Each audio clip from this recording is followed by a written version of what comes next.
Hi friends, పుణ్యకార్యాలు చేసేవాళ్ళు స్వర్గానికి వెళ్తారని, పాపాత్ములు, నీచులు, క్రూరులు నరకానికి వెళ్తారని మనం ఎప్పుడూ అనుకుంటూ ఉంటాం.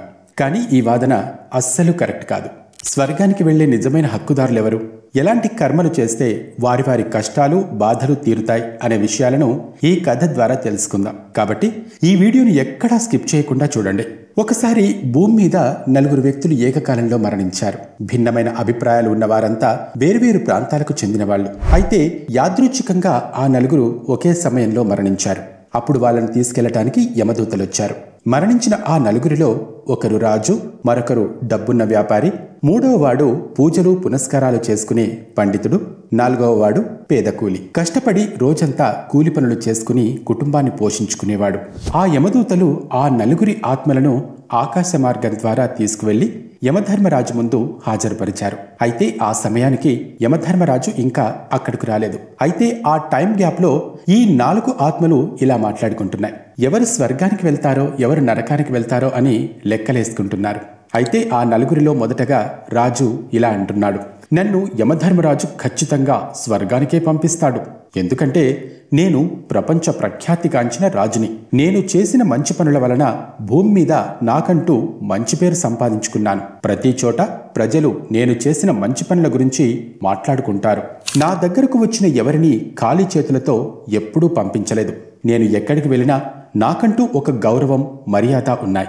నేను ఇచ్చిన విరాళాల ద్వారా ఎంతో మందికి తినడానికి తిండి, నీడ దొరికింది. కాబట్టి నా పనులు చూసి యమధర్మరాజు నన్ను తప్పకుండా స్వర్గానికి పంపుతాడు అని తన గురించి తాను గొప్పగా చెప్పుకున్నాడు.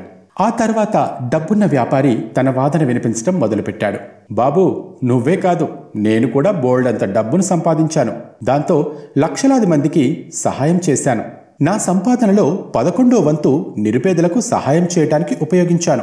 నేను చేసిన మంచి పనులు చూసి యమధర్మరాజు నన్నే స్వర్గానికి పంపుతాడు. ఆ విషయం నాకు ముందే తెలుసు అని తాను కూడా గొప్పలు చెప్పుకున్నాడు. మొదటి 2 చెప్పటం పూర్తయ్యాక పండితుడొచ్చాడు. ఏమిటి మీరు మాట్లాడుతోంది? డబ్బుంటే దాన ధర్మాలు చేసేస్తే యమధర్మరాజు స్వర్గానికి పంపించేస్తాడా? స్వర్గానికి వెళ్లడం అంత తేలికైన పని కాదు. స్వర్గానికి వెళ్లాలంటే దాన ధర్మాలతో పాటు పూజలు పునస్కారాలు కూడా చేయాలి అన్నాడు. కాబట్టి నేను ఎప్పుడూ ఆ దేవుడికి దగ్గరగానే ఉన్నాను. నన్ను మాత్రమే స్వర్గానికి పంపిస్తాడు యమధర్మరాజు అని అన్నాడు. వీళ్ళంతా ఇలా మాట్లాడుకుంటూ 4వ వాడైన ఆ పేద కూలి వైపు చూశారు. అతనేం చెప్తాడో అని ఎదురు చూశారు. అతను తన జీవితంలో ఏదైనా మంచి పని చేశాడా లేదా అని అనుకున్నారంతా. అయితే అతని జీవితంలో పెద్దగా చెప్పుకోదగ్గ మంచి పనులేమీ లేకపోయేసరికి అతను తలదించుకొని మిగతా వాళ్లు చెప్తున్న మాటలను వింటున్నాడు. సరిగ్గా అప్పుడే ధర్మరాజు చిత్రగుప్తుడితో కలిసి యమలోకానికొచ్చాడు. రావడంతోనే రాజును తన వద్దకు పిలిచాడు. చెప్పండి, మీరు భూమిపై చాలా పేరున్న రాజు. మీరు మీ జీవితంలో ఎలాంటి మంచి పనులు చేశారు? ఎంతమందిని బాధ పెట్టారు? ఎంతమందికి మంచి చేశారో చెప్పండి. అప్పుడే మీరు స్వర్గానికి వెళ్ళడానికి అర్హులా కాదా అని నేను నిర్ణయిస్తాను అన్నాడు. అప్పుడు రాజు చాలా గర్వంగా తాను చేసిన పనుల గురించి చెప్పాడు. నేను నా రాజ్యాన్ని, అందులోని ప్రజలను బాగా చూసుకున్నాను. నా రాజ్యం చాలా సుభిక్షంగా, సంతోషంగా ఉంది. నా రాజ్యంలోని ప్రజలకు ఏ లోటు రానివ్వలేదు. పేదల కోసం ప్రతిరోజు లక్షల విలువైన డబ్బు విరాళంగా ఇచ్చాను అని చెప్పాడు. రాజు మాటలు విన్న చిత్రగుప్తుడు తన పుస్తకాన్ని అందుకుని అందులో చూడటం మొదలుపెట్టాడు. పుస్తకంలో అతను చేసిన పనుల చిట్టాను బేరీజు వేసుకుని నువ్వు చెప్పేది పూర్తిగా నిజమని రాజుతో చెప్పాడు. మీరు మీ ప్రజలకు చాలా సంతోషాన్నిచ్చారు. కానీ దాంతోపాటు మీరు పెద్ద నేరం కూడా చేశారు. మీ రాజ్య సరిహద్దులను విస్తరించడానికి యుద్ధాలు చేశారు. ఆ యుద్ధాల్లో లక్షల మంది సైనికులు ప్రాణాలు కోల్పోయారు. వారి చావుకు కారణం మీరే. వారి కుటుంబాలను, పిల్లలను అనాథలుగా మార్చింది మీరే. యుద్ధాలు చేసి మీ రాజ్యాన్ని విస్తరించుకునే బదులు మీ పొరుగు దేశాలతో స్నేహం చేసి వారితో వాణిజ్యాన్ని విస్తరించి ఉంటే బాగుండేది. నీ రాజ్యం ఇంకా సుసంపన్నంగా ఉండేది. నీ సైనికులకు సంతోషంగా ఉండేది. కాబట్టి మీరు స్వర్గానికి వెళ్ళటానికి అర్హులు కారు అని చెప్పాడు. అది విన్న రాజు మౌనంగా వెనుదిరిగాడు. ఆ తర్వాత చిత్రగుప్తుడు వ్యాపారవేత్తను పిలిచాడు.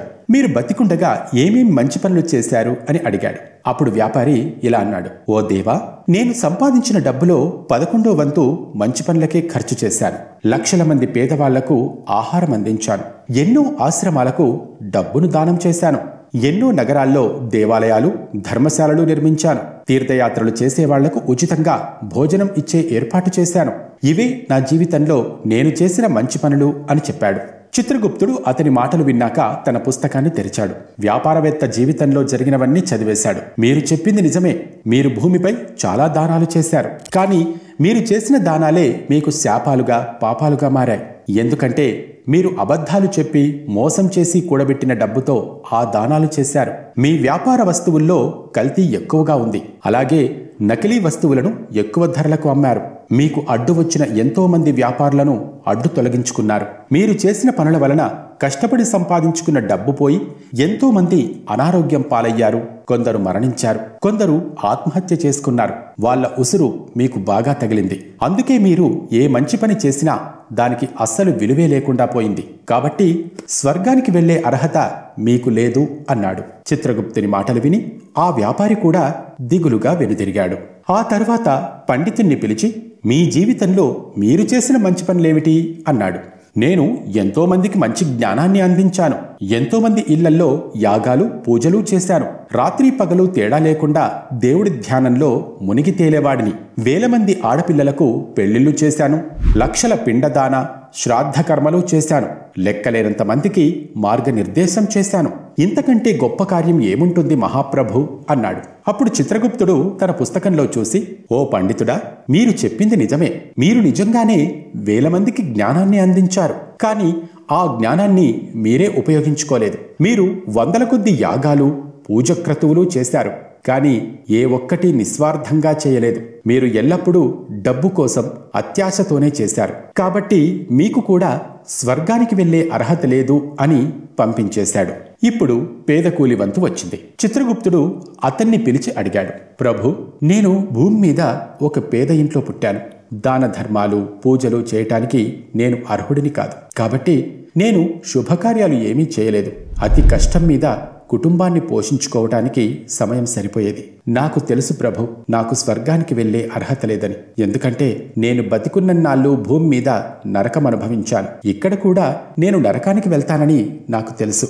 అయితే ఓ ప్రభు, చివరగా నాకు ఒక కోరికుంది. నేను స్వర్గానికి ఎలాగూ వెళ్ళలేను. కానీ ఒక్కసారి స్వర్గం ఎలా ఉంటుందో ఈ కళ్ళతో చూడాలని ఉంది. కూలిగా పనిచేసిన నాకు ప్రజలకు సేవ చేయటానికి సమయం లేకుండా లేదు. ఎందుకంటే నా ముసలి తల్లిదండ్రులకు సేవ చేయటం, వారికి భోజనం పెట్టడం, బట్టలు మార్చటం ఇదే నా దినచర్యగా మారిపోయింది. నాకు గుడికి వెళ్లే అవకాశం కూడా లేకుండా పోయింది అన్నాడు. ఆ పేద కూలీ మాటలు విన్నాక చిత్రగుప్తుడు పుస్తకం తెరిచి చూశాడు. ఏమయ్యా, జాగ్రత్తగా ఆలోచించి చెప్పు. నువ్వు ఎప్పుడైనా ఏదైనా మంచి పని చేశావా అని మళ్లీ అడిగాడు. అప్పుడు ఆ పేద కూలీ తన జీవితం మొత్తంలో జరిగిన సంఘటనలను గుర్తు చేసుకున్నాడు. అప్పుడు గుర్తొచ్చింది ఒక విషయం. ఒకరోజు తనకు విపరీతమైన ఆకలి వేసింది. దాంతో ఆకలిని తట్టుకోలేక రొట్టె తినడానికి రెడీ అయ్యాడు. అయితే అదే సమయానికి అక్కడకు బలహీనంగా ఉండి జబ్బుతో బాధపడుతున్న ఒక కుక్క వచ్చింది. అది నా ముందు ఆకలితో కూర్చుని నా చేతిలోని రొట్టె ముక్క వైపు ఆశగా చూస్తోంది. కుక్కకు చాలా ఆకలిగా ఉందని నాకర్థమైంది. మూగ జంతువును అలా కళ్ళ ఎదుట ఆకలిగా పెట్టుకుని ఒంటరిగా తినాలి అనిపించలేదు. ఆ రొట్టెను నేను తినకుండా కుక్కకు తినిపించాను. ఆ రోజు నేను ఖాళీ కడుపుతో రోజంతా పనిచేశాను అని చెప్పాడు. ఆ కూలీ మాటలు విని చిత్రగుప్తుడు చిరునవ్వు నవ్వాడు. అతని చేయి పట్టుకుని ఎంతో గౌరవంగా స్వర్గానికి తీసుకెళ్లాడు. నువ్వు చేసిన ఈ ఒక్క మంచి పని వలన స్వర్గానికి వెళ్లే అర్హత పొందావు. మూగ జీవాల పట్ల దయ చూపించటం ఎంతో పుణ్యం. ఒక వ్యక్తి ఏ పని చేసినా నిస్వార్థంగా చేయాలి. అప్పుడే నిజమైన పుణ్యం వస్తుంది. స్వార్థంగా చిన్న పని చేసినా కూడా అది ఎన్నో వేల పాపాలతో సమానం. అందుకే ఏ పని చేసినా మంచి మనస్సుతో చేయాలి. లేదంటే అస్సలు చేయకుండానే ఉండాలి. స్వార్థంతో ఎంత మంచి పని చేసినా అది నరకానికి తీసుకువెళ్తుంది. మరి ఈ కథ ద్వారా అసలు విషయం అర్థమైంది అనుకుంటున్నాను. ఎలాంటి కర్మలు చేస్తే స్వర్గానికి వెళ్తారో అనే విషయం మీద క్లారిటీ వచ్చింది కదా. మరి ఈ వీడియో మీకు ఎలా అనిపించిందో కింద కామెంట్ సెక్షన్లో తెలియచేయండి. Thanks for watching.